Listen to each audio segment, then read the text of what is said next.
আপনার সন্তান যা চাইছে তাই দিচ্ছেন। এভাবে তার চাহিদা পূরণ তার জন্য ক্ষতিকর এটা বুঝতে পারছেন না, অথবা ক্ষতিকর দিকগুলো জেনেও বাধ্য হয়ে দিচ্ছেন।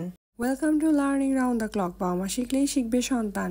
আজকের প্যারেন্টিং ক্লাসে আমরা জানবো সন্তানের ভালো করতে গিয়ে আমরা কিভাবে নিজের অজান্তেই সন্তানের ক্ষতি করছি।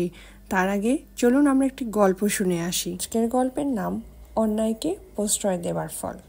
অনেকদিন আগে দীপু নামের এক স্কুল বালক ছিল। তার চুরি করার মতো বদ অভ্যাস ছিল। একদিন সে তার সহপাঠীর পেন্সিল চুরি করে বাসায় নিয়ে এলো। বাসায় নিয়ে এসে সে খুশি মনে তার মাকে পেন্সিলটি দেখালো। তার মাকে দেখালে তার মা তাকে তিরস্কার না করে তার প্রশংসাই করলো। ছেলেটি আরও একবার তার কোনো এক বন্ধুর বাড়ি থেকে একটি ভালো জামা চুরি করে বাসায় নিয়ে এলো। ছেলেটি পোশাক চুরি করে এনে তার মাকে দেখালো। তার মা তার আবারও প্রশংসা করলো।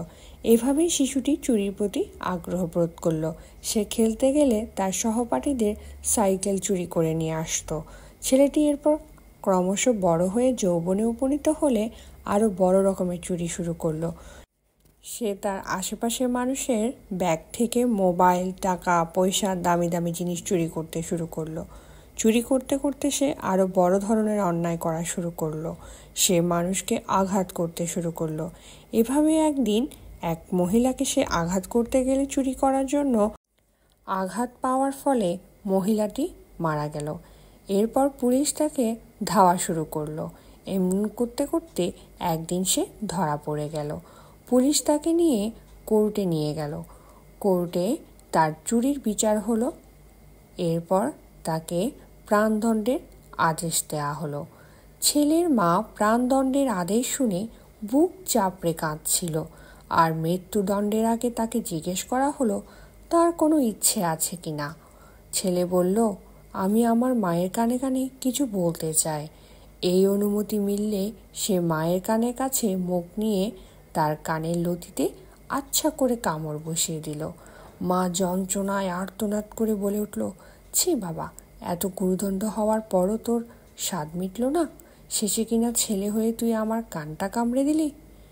ছেলে বলল, মা, আজ তুমি আমার অপরাধের তিরস্কার করছো, কিন্তু সেই প্রথম যেদিন আমি আমার বন্ধুর পেন্সিল চুরি করে এনে তোমায় দিলাম, সেদিন যদি তুমি আমায় এই তিরস্কার করতে, তাহলে আজ আমায় জল্লাদের হাতে যেতে হতো না।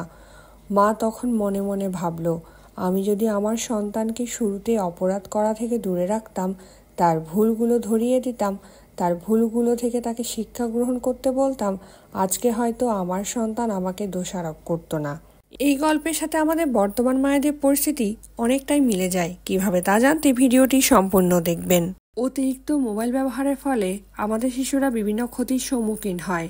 আমাদের শিশুরা চিন্তা করার ক্ষমতা হারিয়ে ফেলবে। জটিল সময়ে তারা সিদ্ধান্ত নিতে পারবে না। পড়াশোনা করতে তাদের সমস্যা হবে। ভবিষ্যতে তারা চাকরি জীবনে যে কোনো ধরনের সিদ্ধান্ত নিতে ব্যর্থ হবে। আমাদের ভিডিওগুলো ভালো লেগে থাকলে সাবস্ক্রাইব করতে ভুলবেন না।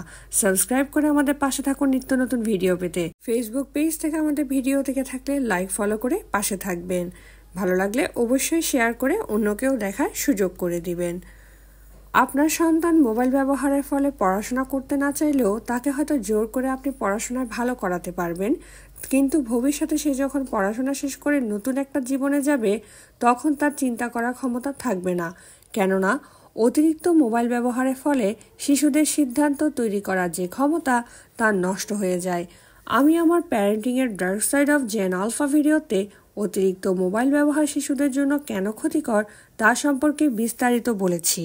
জেন আলফার ডার্ক সাইড নিয়ে তৈরি করা ভিডিওটির লিঙ্ক আমি ডেসক্রিপশন বক্সে দিয়ে দিব। আপনারা অবশ্যই ভিডিওটি দেখে নেবেন। বর্তমান পরিস্থিতিতে সন্তানদের লালন পালন অনেক কষ্টদায়ক, কারণ চারপাশের সবার ডিভাইস ব্যবহার এবং অস্বাস্থ্যকর খাবারের অভ্যাস আমাদের সন্তানকে সুস্থভাবে বেড়ে উঠতে ব্যাহত করে।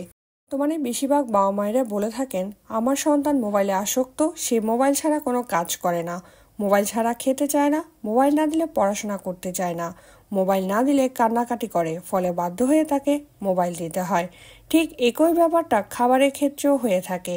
শিশু প্যাকেটের যত খাবার আছে অন্য কোনো খাবার খায় না, সে প্যাকেটের খাবারগুলো খেতে চায়। জাঙ্ক ফুড অর্থাৎ chips, biscuit, cold drinks, pizza, burger, sandwich, cake, pastry ইত্যাদি খেতে তারা খুব বেশি পছন্দ করে। এগুলো না দিলে তারা অন্য কোনো খাবার খেতে চায় না বা অন্য কোনো খাবার খায় না, তাই বাধ্য হয়ে বাবা মা এই সকল জাঙ্ক ফুড দিয়ে থাকে।